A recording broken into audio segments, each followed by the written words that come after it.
ஏய் இந்தாடி என்னது இது? தட்டு தெரியுதுரி, தட்டு வைக்கிற சைஸ் இதானா? கொழுப்பு குடும்பம் அழிஞ்சு போவோம். தோசையை வைடி. கல் இருக்கு, மாவு இல்ல. அப்ப கஞ்சியாச்சு ஊத்திரி வெண்ண மாவுல. ஊறுகாய் இருக்கு, கஞ்சி இல்ல. ஏய் கஞ்சியே இல்லையா எங்களுக்கு? யார்கிட்ட பேசுற?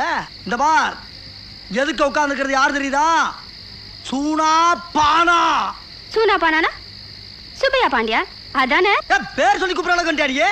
யோ, வீட்டுக்கு காசு கொடுக்காத புருஷன் பேரை 1000 தடவை சொல்லுவேன். சுப்பையா பாண்டியா, சுப்பையா பாண்டியா, சுப்பையா பாண்டியா. பேர் சொல்லிவிட்டானா? கட்டின புருஷன் பேரை சொல்லிவிட்டானா? தமிழ் பண்பாடு, தமிழ் கலாச்சாரத்தை பூரா தீய வச்சு கொளுத்திட்டாயா? ஏமானம் போனாலும் பரவாயில்ல, ஒவ்வொரு தமிழ மானத்தை காப்பாத்துற கண்டி வெட்டி ஆகுண்டா. அறுவாளர்